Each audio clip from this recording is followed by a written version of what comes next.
Quero convidá-lo, meu irmão, a abrir a palavra do Senhor. Lucas capítulo 12. Nós faremos a leitura dos versos 49 a 53. Lucas 12.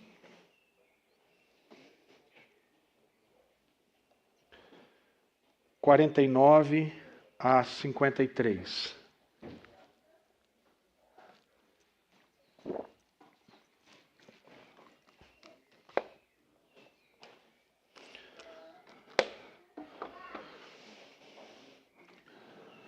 Assim nos diz a palavra do nosso Deus.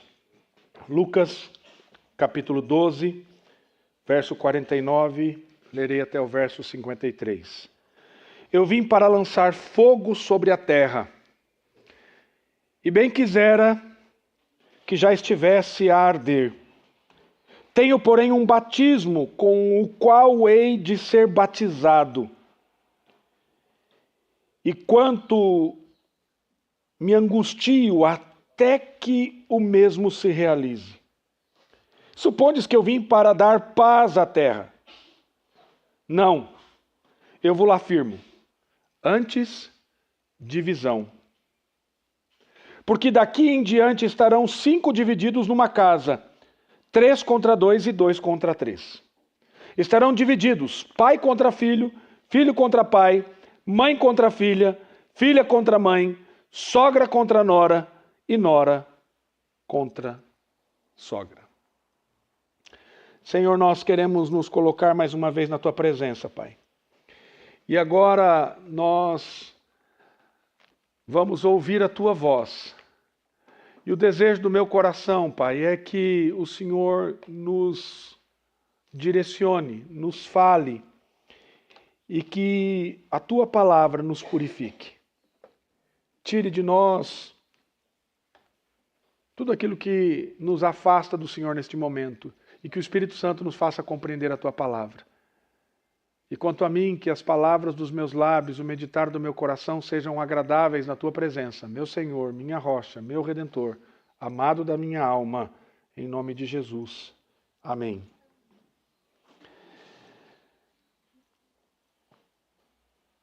O que você mais deseja para a sua vida? Qual é o seu sonho? Com o que você sonha? Se eu fosse perguntar para as crianças, poderia perguntar assim: quando você crescer, o que você quer ser? O que você quer fazer da sua vida?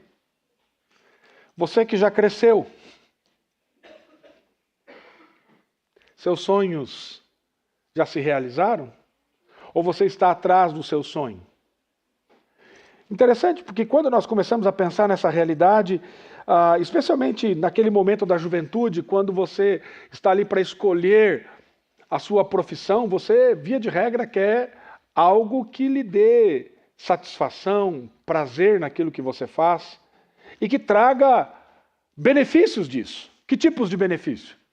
Conforto, uma boa situação financeira.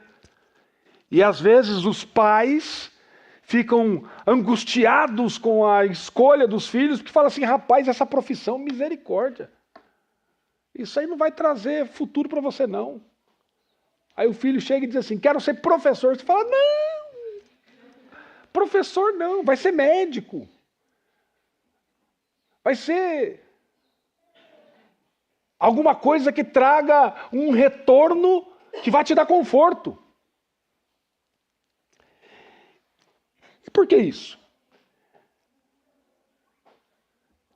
Porque nós estamos vivendo uma época em que as pessoas querem desfrutar de paz, de conforto. Ninguém quer enfrentar o sofrimento. Ninguém quer machucar a perna e ter metiolate passado na sua ferida. Porque arde, porque dói. Tem gente que não sabe nem o que é isso, mas aquele negócio era assustador. Vem cá, não vou de jeito nenhum. Misericórdia se eu chegar perto da minha mãe com aquele remedinho abençoado. Por quê? Porque nós não queremos enfrentar o sofrimento. Sofrer é difícil. Sofrer é angustiante. Dói. Parece que você puxa a respiração e o ar não vem. É isso que o sofrimento causa em nós. Causa aquela... Já passou por isso? Sabe o que me chama a atenção, meus irmãos? É que muitas pessoas têm buscado a presença de Deus e na fé cristã uma espécie de abrigo emocional.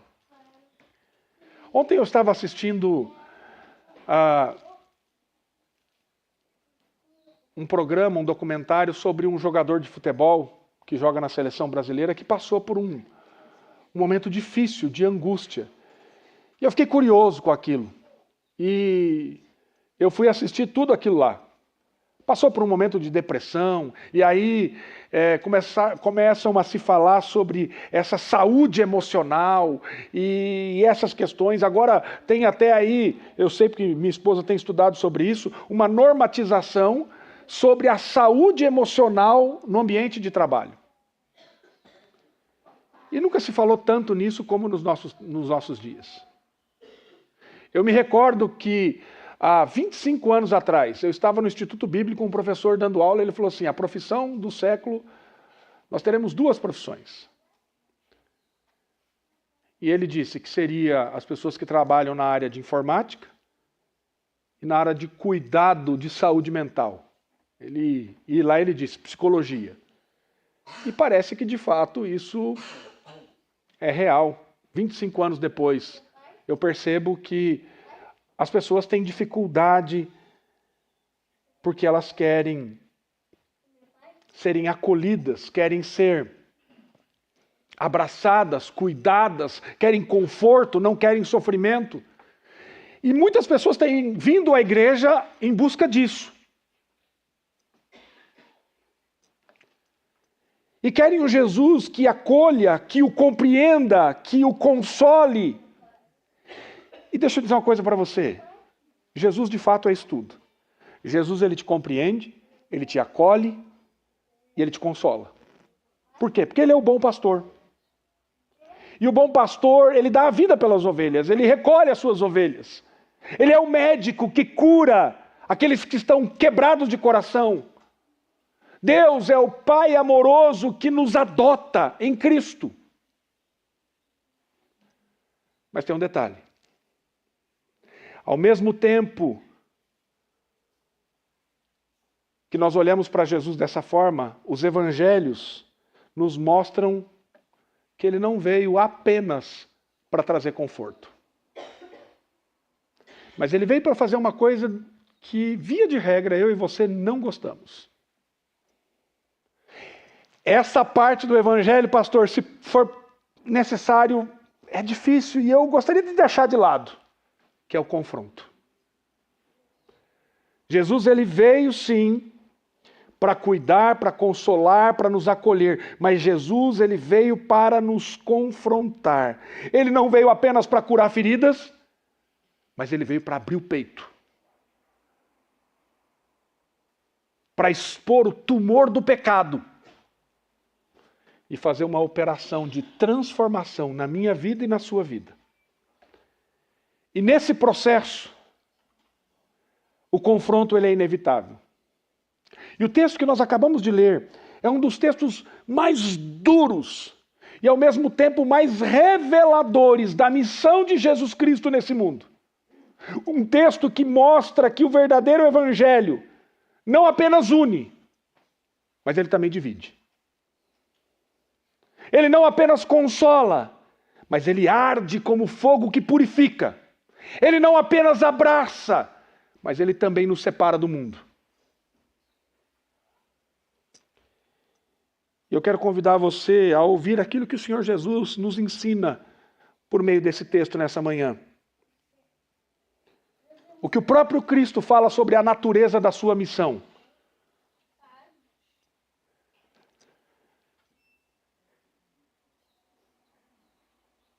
E eu fui confrontado essa semana estudando esse texto, meus irmãos. Por quê? Porque eu quero um cristianismo confortável. Eu quero um cristianismo que me console, que me acolha. Mas o cristianismo, ele é confrontador. E confronta o meu pecado. Ele é custoso. E ele é transformador. Esse é o discipulado autêntico. Eu quero falar com você nesta manhã sobre o evangelho que confronta. Fogo, divisão e cruz. Ou melhor dizendo, o evangelho que confronta. Fogo, a cruz e a divisão. Fogo, a cruz e a divisão.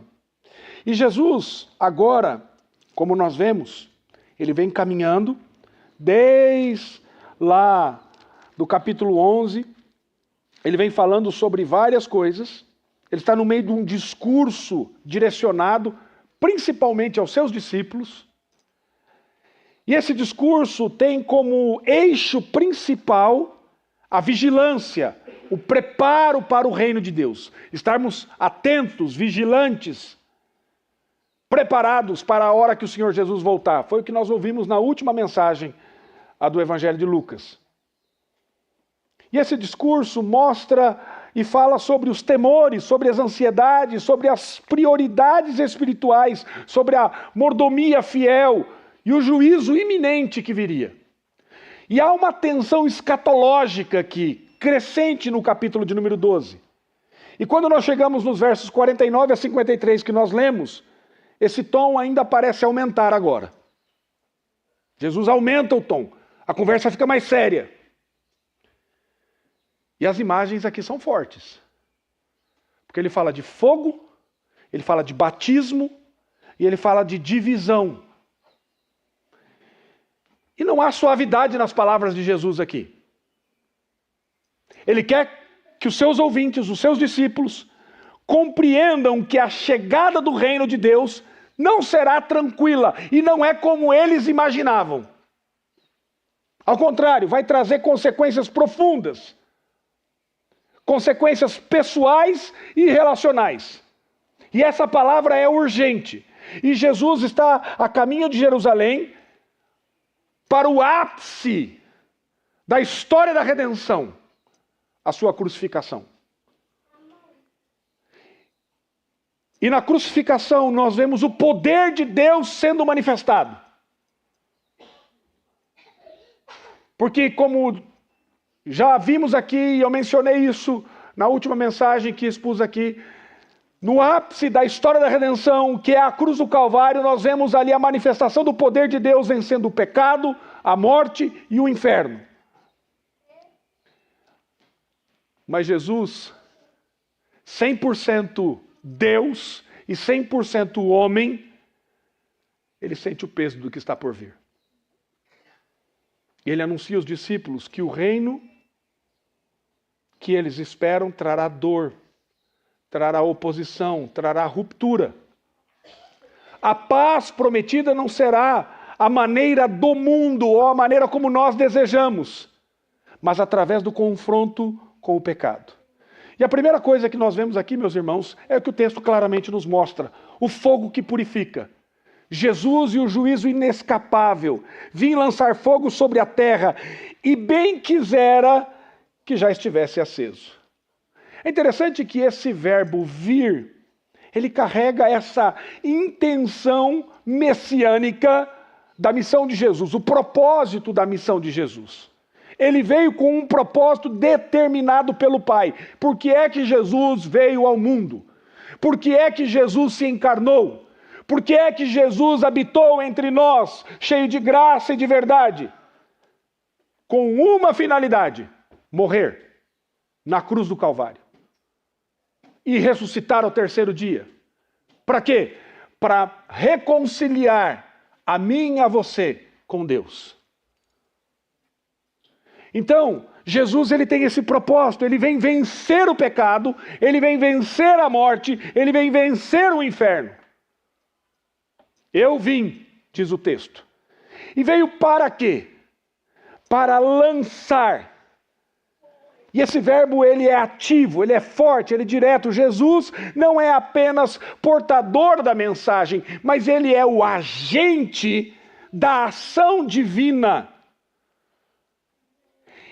E ele diz lançar o quê? Lançar fogo. E o termo fogo aqui é carregado de simbolismo bíblico, meus irmãos, porque quando você vai estudar o Antigo Testamento na Escritura Sagrada, o Antigo Testamento, ele é associado, o fogo, ele é associado ao juízo divino, à presença de Deus, à purificação. É o que você vai ver lá em Isaías capítulo 66, falando sobre o juízo.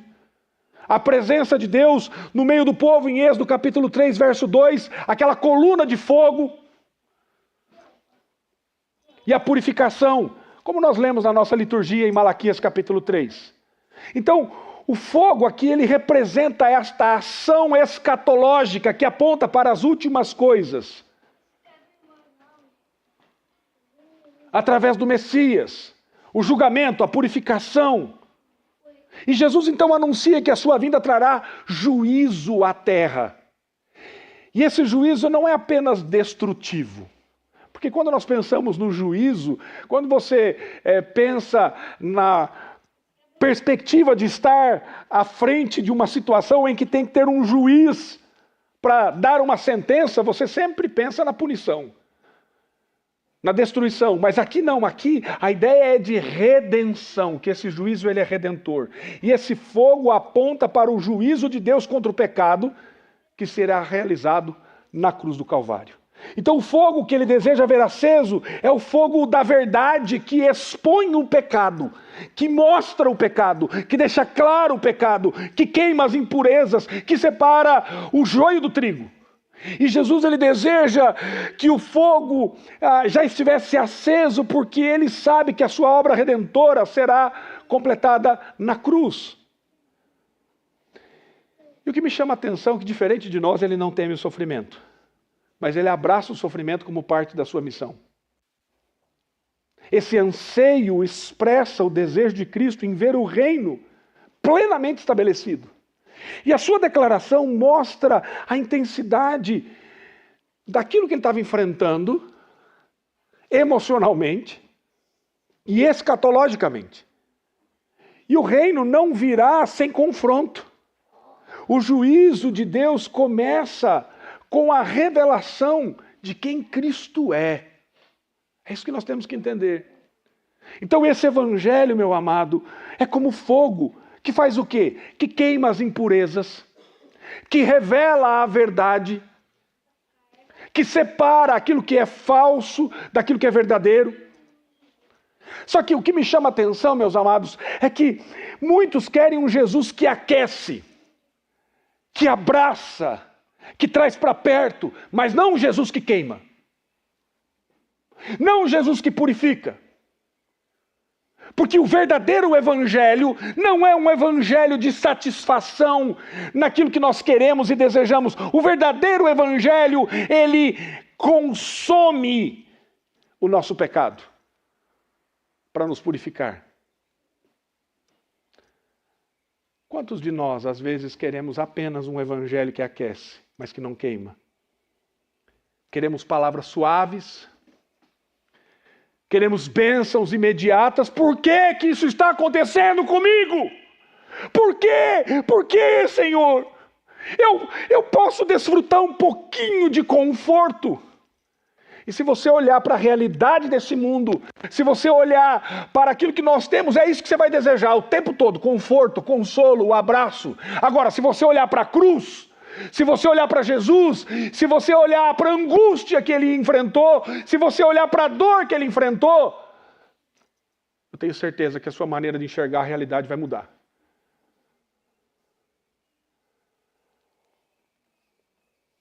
Porque o verdadeiro evangelho é um fogo que nos transforma. Ele nos chama ao arrependimento, ele nos chama à santidade, a viver de maneira diferente, como ele diz que nós temos que viver, e não como nós achamos que temos que viver. Ele nos chama à renúncia. A pergunta que eu faço para você nesta manhã é: o fogo do evangelho de fato está aceso em você, meu querido? Ele tem consumido o seu orgulho, a sua hipocrisia, a sua comodidade? Você tem permitido que o fogo do evangelho queime as impurezas no seu coração? Quantas vezes nós deixamos que o nosso desejo, a nossa justiça própria reine? Ou você tem resistido, querendo apenas uma espécie de Jesus domesticado, que infelizmente é o que nós temos visto em muitos lugares. O Evangelho é fogo, fogo que purifica. Mas esse Evangelho, ele vai além, e Jesus, no verso 50, ele diz: tenho, porém, um batismo com o qual hei de ser batizado, e quanto me angustio até que o mesmo se realize. A segunda coisa que nós vemos aqui é um batismo de angústia. Um batismo que angustia. A cruz é o coração da missão. E aqui Jesus fala de um batismo futuro, distinto daquele que ele havia recebido por meio de João Batista. E a palavra batismo é usada aqui de forma figurada e forte.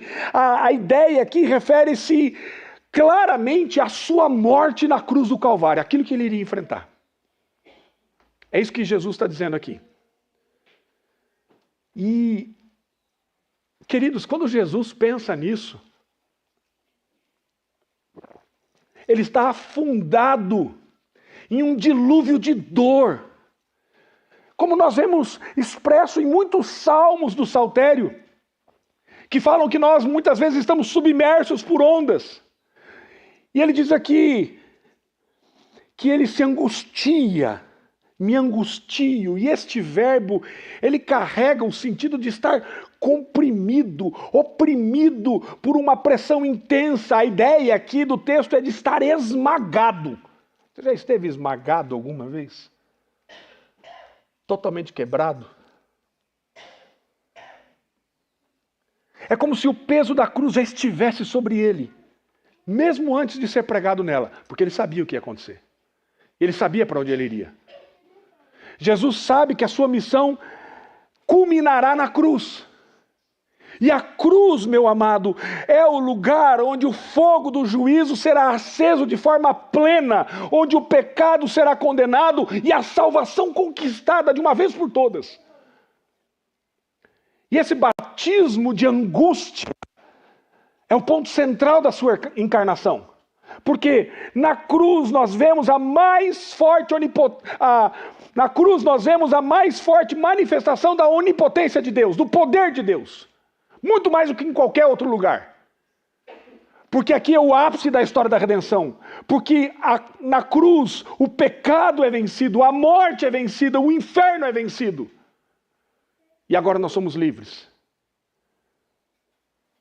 E detalhe, as coisas não foram acontecendo e Jesus foi sabendo aos poucos. Não, ele já sabia de tudo que ele ia enfrentar. Por isso ele está angustiado. E essa angústia nos remete ao jardim do Getsemane. Ele não apenas prevê a dor física, mas ele carrega o fardo espiritual do pecado da humanidade. Por que Jesus está angustiado, querido? Por que Jesus está angustiado? Porque ele sabe o que ele vai enfrentar. E sabe o que ele vai enfrentar? Ele vai enfrentar a divisão de estar abandonado pelo Pai. Deus meu, por que me abandonaste? Você sabe por que Deus o abandonou na cruz? Você sabe por que ele clama assim? Porque na cruz do Calvário, para vencer o pecado, para vencer a morte, para vencer o inferno, Jesus suportou todas as dores do inferno. E muito mais do que isso, Jesus, ele suporta a ira de Deus sobre ele. O problema, querido, não é você assistir esses filmes que falam da dor de Jesus, e talvez você vê um filme aqui e acolá, e você vê Jesus sendo maltratado, ultrajado, sofrendo, e aí você tem uma imagem daquilo, a Escritura mostra essa imagem. Mas é muito mais do que isso, não é dor física, meu amado. É sentir todas as dores do inferno sobre ele. Ele foi batizado nessa angústia, e quando vai se aproximando este momento, ele diz: eu estou angustiado, porque eu vou enfrentar esse batismo.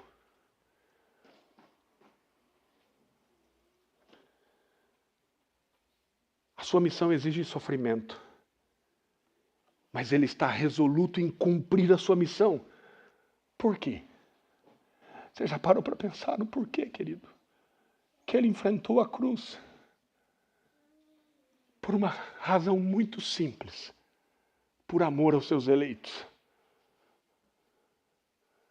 Por amor a você. Ele morreu naquela cruz para dar vida a você e a mim. E sabe qual é o mérito que nós temos para isso? Nenhum! Nenhum mérito! O que eu faço para merecer o amor de Jesus? Nada! Muito pelo contrário. Eu faço tudo para rejeitar esse amor. Porque assim nós somos pecadores. Nós somos maldosos, porque nós queremos as coisas do nosso jeito. Cristo não apenas enfrentou a cruz, queridos. Ele ansiava em cumprir isso. E a sua angústia era uma angústia de quem ama o pecador. Nós somos chamados a esse mesmo batismo, meus irmãos. A angústia está longe de nós. Nós nos angustiamos quando alguma coisa ruim acontece conosco. Mas nós não nos angustiamos mais pelo preço que o discipulado exige. Que preço é esse? Renúncia, negar a nós mesmos. Seguir a Cristo, meus irmãos, é entrar em seu batismo. Somos chamados a tomar a nossa cruz. Não há evangelho sem cruz, não há discipulado sem entrega. Que tipo de cristianismo nós temos vivido? Um cristianismo que malemar a gente vem ao culto no domingo. Que nós nos esquecemos de aplicar a Escritura no nosso casamento, na relação com os nossos filhos, com os nossos pais, no trabalho. Que vale mais aquilo que eu imagino, aquilo que eu penso, do que aquilo que a Escritura mostra. Um cristianismo de segurança, de estabilidade, de conforto, de paz. Que não exige sacrifício nenhum. Que não exige renúncia nenhuma. Será que nós temos nos angustiado e ficado angustiados por fazer a vontade de Deus? Quando você não consegue fazer a vontade porque você é pecador e o seu pecado vem diante de você e você diz assim: Senhor, me perdoe, porque eu estou com o meu coração conformado com o pecado. Isso não mexe mais comigo, estou com a minha mente cauterizada, cego para a necessidade dos meus irmãos, cego para a necessidade de arrependimento, de mudança de vida, de mudança de coração. Porque nós queremos um evangelho do conforto, e aí nós evitamos de qualquer maneira o desconforto.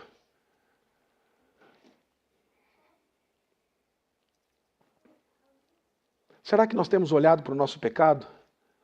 Será que nós estamos mais indignados com a corrupção que nós vemos na política, na sociedade, do que com o pecado de fato?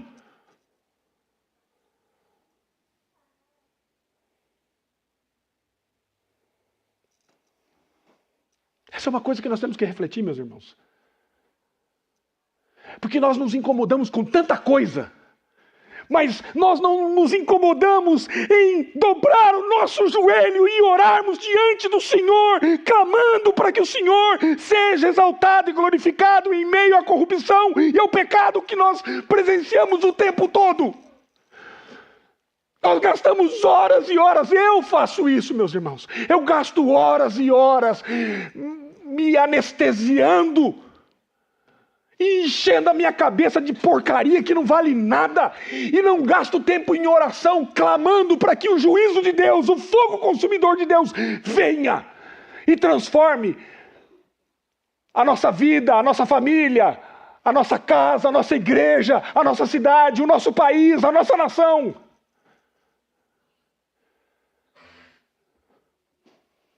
Sabe, meus irmãos, o evangelho é muito mais do que nós temos vivido, queridos.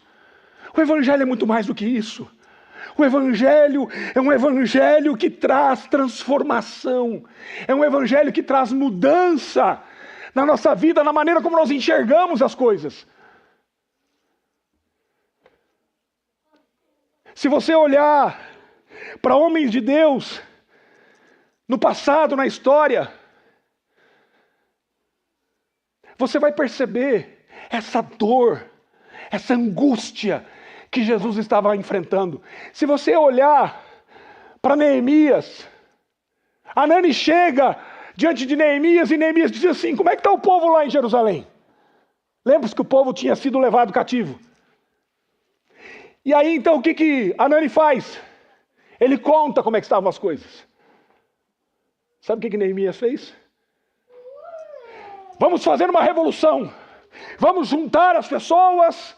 Vamos aqui nos manifestar contra o Império Babilônico, contra esses opressores, e vamos lutar contra eles. É isso que Neemias fez? Você sabe o que Neemias fez, irmão? Neemias foi orar.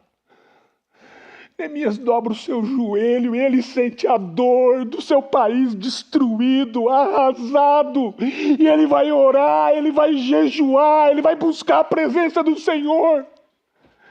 E a Bíblia diz que ele ora e jejua durante 4 meses. 4 meses, meu amado. E depois ele vai conversar com o rei. E sabe o que Deus faz? Deus dá favor para ele. Mas isso começa onde? Isso começa na oração, com angústia diante de Deus. Meu querido, meu amado, foi isso que Jesus estava enfrentando nesse momento. Angústia. Angústia. Você tem se angustiado por causa do seu pecado? Por causa do pecado dos seus irmãos?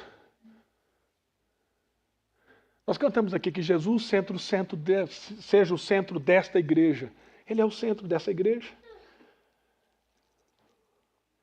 Você tem evitado esse batismo de angústia?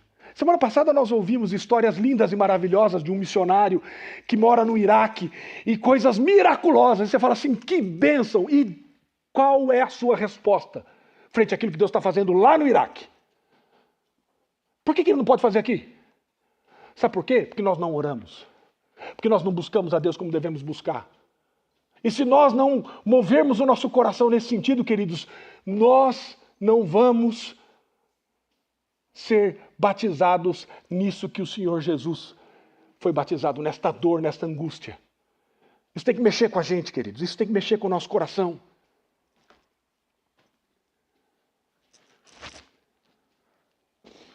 O desejo do meu coração é que você esteja disposto a se unir a Cristo nessa angústia. O pecado deixa você angustiado, meu amado? Ou você já se acostumou com ele? E por fim, Jesus fala de uma paz que divide. Esse reino como uma linha de separação. Vocês pensam que eu vim trazer paz à terra? Não, eu afirmo a vocês. Pelo contrário, eu vim trazer divisão. Jesus ele confronta aqui a expectativa comum do seu tempo, a de que o Messias traria paz e política social, paz à política social e paz por aquele momento que eles estavam vivendo de opressão pelos romanos. E Jesus usa o verbo aqui pensam para provocar a reflexão e quebrar uma falsa imagem que eles tinham. Vocês pensam que eu estou vindo para aquilo que vocês imaginam? Não, eu estou vindo para outra coisa. E a palavra no original, aqui no grego, ela mostra que é essa ideia da divisão. A resposta é clara. Não, eu vim para trazer divisão. E a palavra aqui mostra de fato cisão, separação, campos opostos. E Jesus usa aqui um recurso que nós vemos no hebraico especialmente. Jesus usa o que nós chamamos de machal. E machal é uma forma de ensino comum na literatura bíblica, especialmente entre os judeus, que pode ser um provérbio, pode ser uma parábola, pode ser um dito paradoxal. Mas seu objetivo é o quê? É trazer o seu ouvinte a um pensamento, a uma reflexão e responder com discernimento espiritual. E para o que ele chama atenção aqui? Jesus é o príncipe da paz. Isaías diz isso. Mas agora, ele está dizendo assim, eu vim trazer divisão. Aí você fala assim, e agora? Como é que eu concilio isso tudo? Se ele é o príncipe da paz e agora ele está dizendo que vem trazer divisão. O fato aqui que é esse recurso literário que Jesus usa, o machal, não nega a paz eterna de Cristo, mas revela que antes da paz final virá um conflito. E a vinda de Jesus provoca separação. Ele é o divisor da história e dos corações. E essa divisão atinge o nível mais profundo dos nossos relacionamentos. Quais são? A família. Cristo causa a divisão até onde deveria haver a maior união. Por quê? Porque a verdade separa.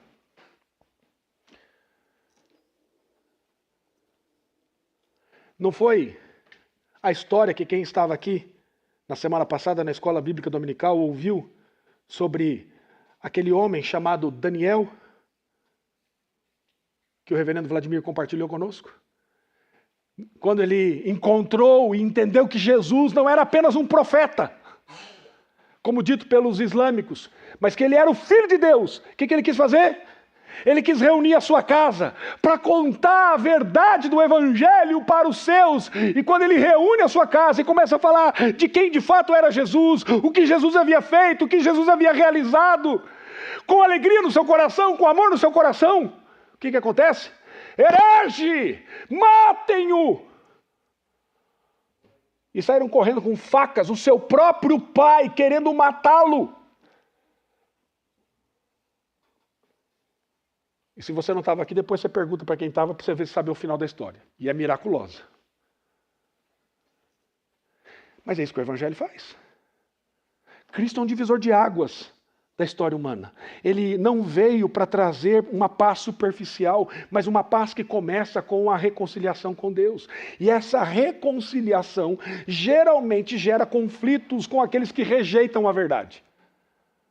E o Evangelho ele é escândalo para aqueles que se perdem, diz o apóstolo Paulo escrevendo aos Coríntios, na sua primeira carta. Ele divide entre crentes e descrentes, entre luz e trevas, entre reino e mundo. Essa talvez seja a parte mais difícil do discipulado. A consciência de que seguir a Cristo pode afastar você de alguns amigos, pode afastar você de alguns familiares, e pode afastá-lo principalmente de alguns ambientes. Pode nos colocar em tensão com a nossa cultura, pode nos colocar em tensão com algumas ideologias, com algumas tradições. O ponto que eu coloco diante de você é: você está disposto a seguir a Jesus, mesmo que isso signifique ser rejeitado pelos seus? Ou você tem preferido manter a paz a qualquer custo, silenciando o Evangelho na sua vida? Esse texto, meus irmãos, ele nos confronta com uma realidade inescapável. O Evangelho de Jesus Cristo não é neutro. Não é neutro. Ele é fogo que queima. Ele é batismo de dor. Ele é espada que separa. Ele é uma linha divisória entre vida e morte, entre luz e trevas, entre a graça e a condenação. Jesus não veio apenas para dar paz, mas ele veio para nos reconciliar com Deus. E essa reconciliação inevitavelmente nos coloca em rota de colisão com um mundo que é contrário ao reino de Deus. Não há espaço para indiferença. Portanto, meu querido, reveja a sua compreensão de quem Cristo é, de quem é Jesus. E a pergunta que eu lhe faço é: você tem seguido um Jesus que conforta, mas que não confronta? Um evangelho sem cruz, sem juízo, sem exigências? Esteja disposto a sofrer, meu querido. Se até Cristo se angustiou pela vontade do Pai e foi profundamente mergulhado nessa angústia, como que nós queremos seguir a Jesus, achando que se Deus não poupou o seu próprio Filho, irá nos poupar? E seja consciente, querido, que talvez rupturas possam acontecer. O discipulado autêntico custará relacionamentos, custará status, custará conforto, Mas o que nós recebemos em troca é infinitamente maior. E o que nós recebemos em troca? A comunhão com Deus vivo. O relacionamento eterno com Deus vivo. Pregue o evangelho, querido. Não esconda o fogo. Não esconda o batismo da dor ou a divisão. O mundo que nós vivemos precisa dessa verdade. Porque é só esse evangelho que liberta. Só essa verdade que libertará. Que eu e você, como igreja, possamos anunciar o evangelho que confronta, que nos transforma, que nos separa do mundo para nos unir eternamente ao Senhor. Que o fogo do Espírito purifique o nosso coração. Que o batismo da cruz molde a nossa caminhada e que a divisão provocada pelo reino nos leve a testemunhar com ousadia a graça que nos salvou. Quem quer vir após mim, negue-se a si mesmo, tome a sua cruz e siga-me. Que Deus nos dê graça para assim viver em nome de Jesus. Amém.